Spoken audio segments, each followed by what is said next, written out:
देखा ना समाजवादी पार्टी के मुखिया क्या कहते हैं? कहते हैं गोबर से मुझे दुर्गंध आती है। इनकी परेशानी तो वह है कि इनके मित्र कसाई सब चले गए जहन्नुम में, तो अब इन गोवंश को बचाने की चुनौती थी, तो आप ही की धरती के सपूत, आप ही के द्वारा चुने गए आंवला के विधायक ने 7,700 से अधिक निराश्रित गौ आश्रय स्थल खड़ा किए। आप याद करिए, आम के आम और गुठली के भी दाम, इसी को कहते हैं। यानी गौ माता की सेवा का पुण्य भी पाओ और सरकार का अनुदान भी पाओ। ये निराश्रित गोवंश समाजवादी पार्टी ने दिए और इसीलिए इन्होंने गायों को लावारिस छोड़ दिया था। देखा ना समाजवादी पार्टी के मुखिया क्या कहते हैं? कहते हैं गोबर से मुझे दुर्गंध आती है। ये है इनकी असलियत, यही है, क्योंकि गौ माता को कसाईयों के हवाले करते थे। हमने कसाईयों को जब भेजा जहन्नुम की यात्रा में तो इनको परेशानी हुई।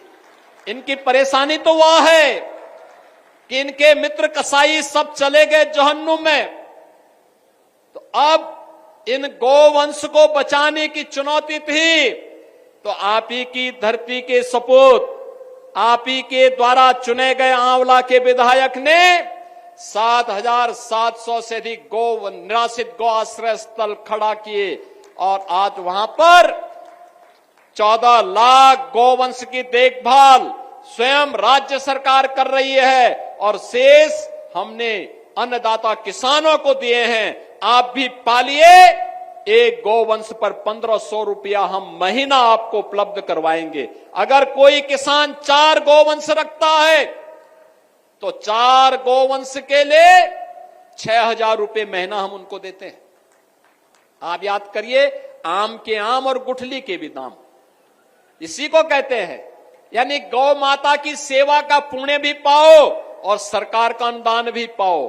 और इसीलिए आज के इस अवसर पर भारत के अंदर, भारत की परंपरा तो गौ और गंगा की परंपरा है। हमने अगर गंगा माता की पूजा की है तो गंगा माता ने हमें एक नई पहचान दी है। नमामि गंगे परियोजना के कारण आज प्रयागराज महाकुंभ ने उत्तर प्रदेश को एक नई पहचान दी है। 66 करोड़ श्रद्धालु प्रयागराज में आया, भव्य और दिव्य कुंभ का दर्शन किया। बहनों और भाइयों, ऐसे कभी नहीं हुआ पहले।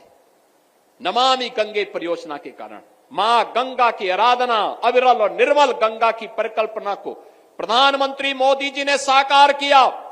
आज भव्य और दिव्य कुंभ बदले में हमें मिला। हम आभारी हैं प्रधानमंत्री मोदी जी के, जिनके कारण उत्तर प्रदेश को यह भव्य और दिव्य कुंभ करने का अवसर प्राप्त हुआ और उत्तर प्रदेश की एक नई पहचान वैश्विक स्तर पर पहुंची। तो मां गंगा की पूजा का जो पुण्य प्राप्त हुआ, वही मां गौ माता की पूजा करने से प्राप्त होगा।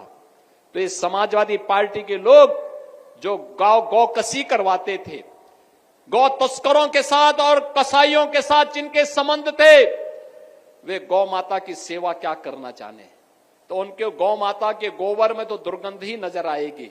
उन्हें अपने कृत्यों में दुर्गंध नजर नहीं आती है, उन्हें गौ माता की सेवा में दुर्गंध नजर आती थी और इसीलिए उनके अध्यक्ष के मुंह से निकल ही गया अंदर। बहनों और भाइयों, अब बरेली बदल चुका है। बरेली, ये वही बरेली है। याद करिए, 2017 के पहले वर्ष में जहां 5, 7, 10 दंगे हुआ करते थे, पिछले 8 वर्ष में बरेली में कोई दंगा नहीं हुआ। बरेली अब चंगा है। अब बरेली में दंगा नहीं, अब बरेली में चंगा है। दंगा ये सब चूहे की तरह बिलबिलाते हैं, लेकिन बाहर निकलने का दुस्साहस नहीं कर पाते हैं। उन्हें मालूम है दंगा करेंगे तो दुष्परिणाम क्या होगा। बाप दादों ने जो कमाई की होगी वह भी एक झटके में सरकार जब्त करके गरीबों में बंटवाने का काम कर देगी। और इसीलिए आज मैं आपके पास आया हूं आपसे कहने के लिए, आज बरेली विकास के पथ पर अग्रसर हुआ है, इंफ्रास्ट्रक्चर का नया मॉडल दे रहा है। अपनी नाथ नगरी की पहचान को पिछली सरकारों ने बरेली को झुमका के साथ जोड़ा था। हम लोगों ने बरेली को नाथ नगरी के रूप में नाथ कॉरिडोर देकर के आपको आपकी पौराणिक पहचान दिलाने का काम किया है।